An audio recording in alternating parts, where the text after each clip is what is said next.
No creo que eso tenga algo que ver con los asesinatos de Abu Iyad, Abu Hol y el tercero, sino algo muy interno de la OLP.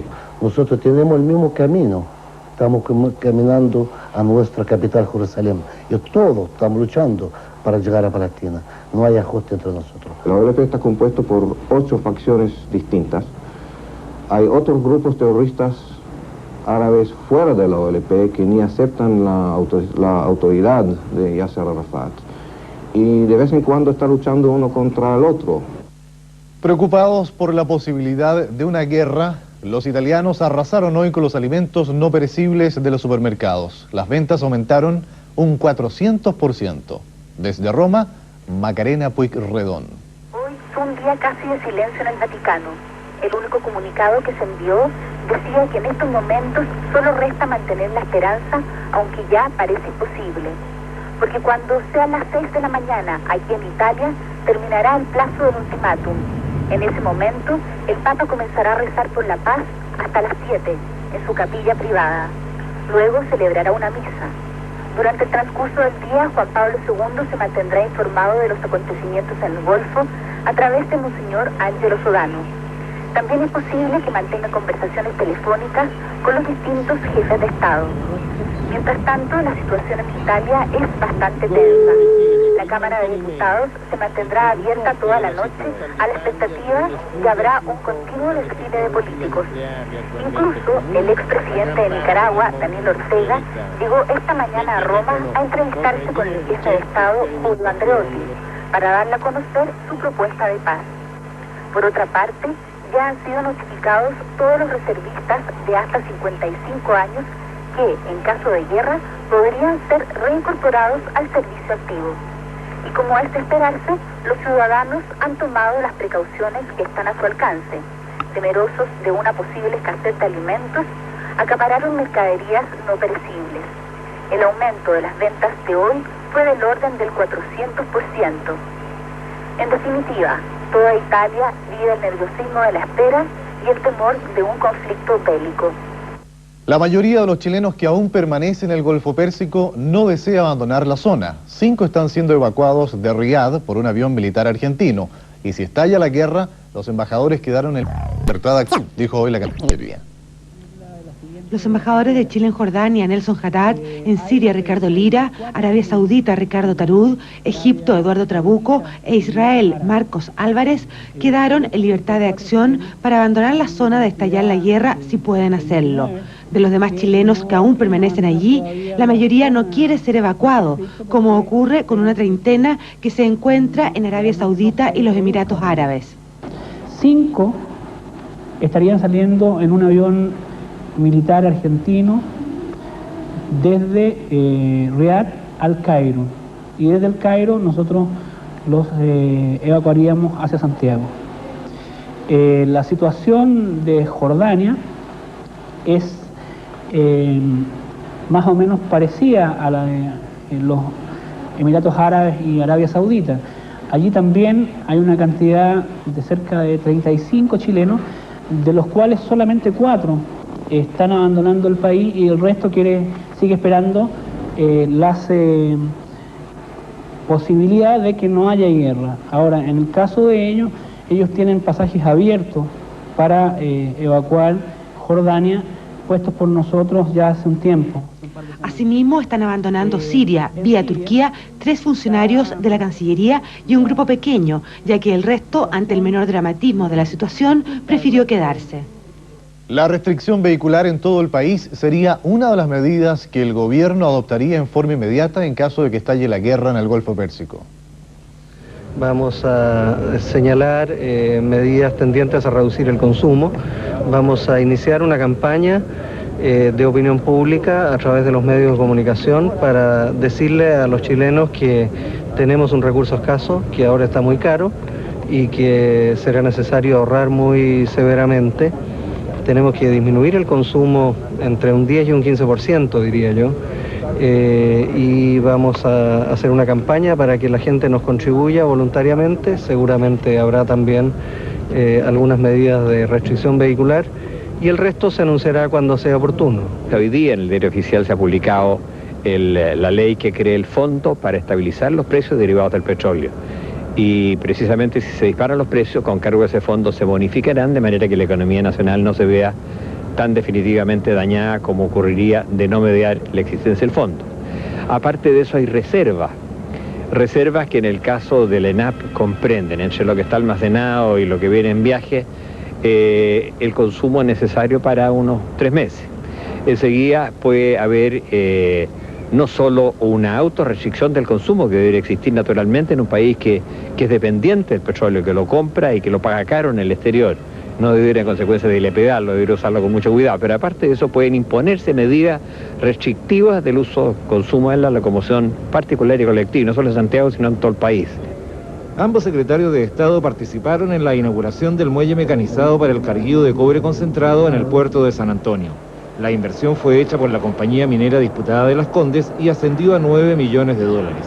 Estas instalaciones permitirán cargar un total de 1000 toneladas por hora con un sistema de correas transportadoras que impiden la contaminación ambiental al no liberar polvillo en las faenas. El plan de recuperación de los recintos portuarios destruidos con el sismo de 1985 seguirá adelante. El gobierno tiene dispuesta una inversión de 40 millones de dólares para el periodo 1991-1994 con el objeto de rescatar todas las instalaciones portuarias de la quinta región. Pocos países en el mundo son tan monolíticos como Irak para defender su cultura y costumbres. Todo lo que en él se ve y vive está fuertemente impregnado del sabor oriental. Algunos lo interpretan como atraso, otros como la natural defensa de sus raíces. El 95% de los hombres que ayer aprobó una virtual declaración de guerra contra las fuerzas aliadas lucía bigote. Es la norma de los adultos iraquíes y así lo demostraron los belicosos parlamentarios que lucían turbantes, pufillas o los característicos sombreros de los kurdos del norte. Votaron la guerra a 50 metros de la estación de Bagdad, donde hace medio siglo los viajeros del Orient Express debían parar obligatoriamente. La Asamblea Legislativa o Parlamento es para ellos un lugar muy importante. Junto a los retratos de Saddam Hussein hay también réplicas de la estela de Hammurabi, el primer código legal conocido en la historia de la humanidad. Dueños de una cultura admirable, los iraquíes, desde aquella época de la antigua Babilonia, han representado al enigmático mundo oriental.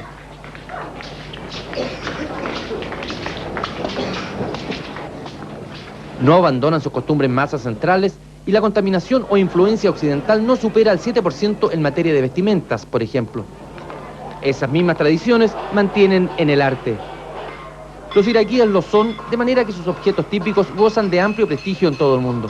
Plata y bronce son los metales más usados y con ellos hacen todo tipo de adornos. En los livings de Nueva York, París, Londres, Ginebra o Santiago de Chile se lucen ahora como moda originales o simples copias de esas figuras. Los diseños de sus famosas alfombras tampoco varían. Mantienen una tradición casi religiosa y en cualquier mercado o bazar bagdadí, gentilicio de los habitantes de Bagdad, es posible encontrar gran variedad de ellas. Los trastornos de la crisis y el consecuente mercado negro ha distorsionado de tal manera los precios que una alfombra que en Chile cuesta entre 600 y 700 mil pesos, allá se puede adquirir a unos 30 o 40 mil pesos.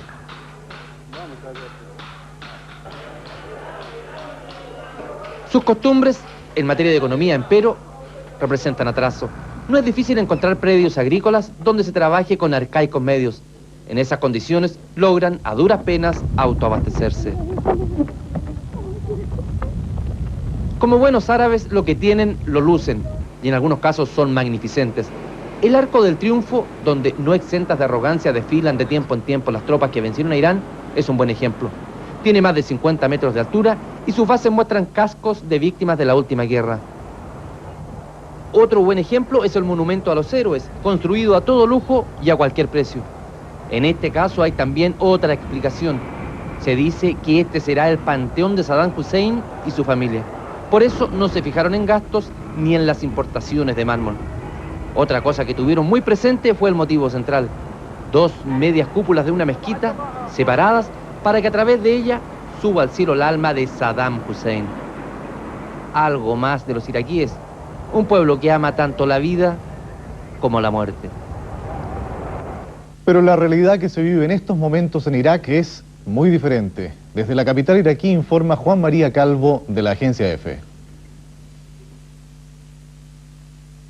Los iraquíes están preparados para pasar la primera noche de tensión a la espera de un ataque, pues muchos no saben que hasta las 8 horas del miércoles 6 de la madrugada en España no es cuando expira el plazo dado por la ONU para que la comunidad internacional pueda emplear la fuerza contra Irak. Sin embargo, la tónica general no es de terror, aunque la población ha tomado sus precauciones y saben dónde está el refugio más cercano por si tienen que correr a él. En todas las ciudades de Irak se han celebrado este martes manifestaciones en las que han participado decenas de miles de iraquíes para dar muestra de su apoyo al presidente Saddam Hussein. Bagdad, una ciudad de 4 millones de habitantes, está mucho más vacía de lo habitual debido a que varios miles de personas han salido hacia otros lugares del país que consideran más seguros. Las autoridades iraquíes no han dado ninguna muestra de flexibilidad en las últimas horas, repiten que Kuwait pertenece a Irak y que sus soldados no abandonarán el emirato, aunque siguen llegando personalidades a Bagdad que tratan de lograr una mediación de última hora que ya se ve como algo muy difícil. Tenemos ahora una pausa comercial y ya volvemos con más información. El jefe del Ejército declaró hoy ante la Comisión Especial de la Cámara de Diputados que investiga la venta de una empresa industrial. Dijo que su padre nada tiene que ver en el asunto. 2 horas y 10 minutos declaró Augusto Pinochet Iriar, hijo del comandante en jefe del Ejército, ante los miembros de la Comisión de la Cámara de Diputados que investiga el giro de suma de dinero por parte del Ejército. Pinochet Iriar llegó a las 9:40 horas a la sede del Parlamento y a las 10:35 ingresó a la comisión en medio de la expectación que causó entre diputados y periodistas. Al interior de la comisión fue interrogado por más de 2 horas por todos los parlamentarios, señalando que su padre nada tiene que ver en esto. Al retirarse de la comisión cerca de las 13 horas y ante la presión de más de medio centenar de periodistas, quiso eludir la entrevista, pero ello no lo logró, siendo acosado por todo el periodismo nacional y extranjero en los pasillos del Parlamento cuando se retiraba desde el edificio. Señor Pinochet, ¿cuál ha sido la razón de su presencia en la comisión? Me invitaron a la comisión. ¿Su actuación cree usted que provoca un desprestigio al Ejército y a su padre? Mire, señor, no voy a hacer declaraciones, dije. Y lo que usted me está pidiendo son declaraciones. Señor, ¿usted está involucrado en la operación comercial tal como lo ha dicho? Insisto nuevamente, señor, pregúntelo a quien corresponde, ¿no? ¿Usted ha quedado satisfecho con lo que respondió a la comisión? Sí, yo estoy perfectamente satisfecho.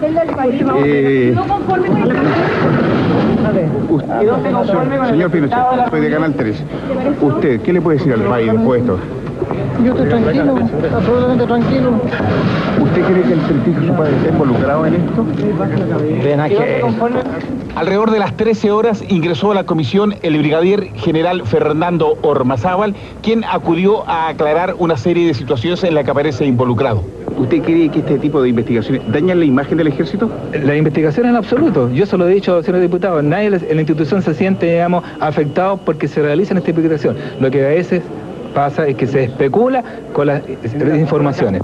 En las últimas horas de la tarde y luego que la comisión evaluara el trabajo de hoy, el presidente de la misma, Jorge Chausson, dijo en conferencia de prensa que Augusto Pinochet Iriar explicó que él había obtenido créditos externos para las empresas y que el dinero entregado por el Ejército lo había cancelado a los acreedores, y reiterando que su padre no tenía la menor idea de que él estaba involucrado en esta operación. A Lituania para negociar una salida a la tensa situación en esa república báltica, donde las tropas soviéticas causaron la muerte de 14 personas. Comentario de José María Navasal. Si Mikhail Gorbachev sabía lo que iba a pasar en Vilna, entonces es un dictador asesino. Si no lo sabía, quiere decir que no controla su país. Así explicó una persona hoy en Moscú lo sucedido en Lituania. Como se sabe, paracaidistas, cuerpo escogido, llegaron a Lituania. Tomaron primero algunos puntos estratégicos importantes y finalmente decidieron lanzarse violentamente contra la torre de la televisión. En el combate que siguió a eso, murieron 14 personas y fueron heridas más de 100. Ahora, como único reducto del gobierno lituano de Vytautas Landsbergis, queda el Parlamento. Landsbergis ha hecho que mucha gente se reúne alrededor del Parlamento para tratar de defenderlo. Pero después del asalto brutal de la noche anterior, es difícil que muchos aguanten. Mientras tanto, en Moscú, Valentín Pavlov fue nombrado primer ministro de la Unión Soviética en lugar de Nikolai Ryzhkov. Y Alexander Besmernik ocupa el puesto que tenía antes Eduardo Shevardnadze. Con ello se hace un acercamiento hacia Estados Unidos, porque Shevardnadze, que era muy amigo de los norteamericanos, es sucedido por el actual embajador en Washington.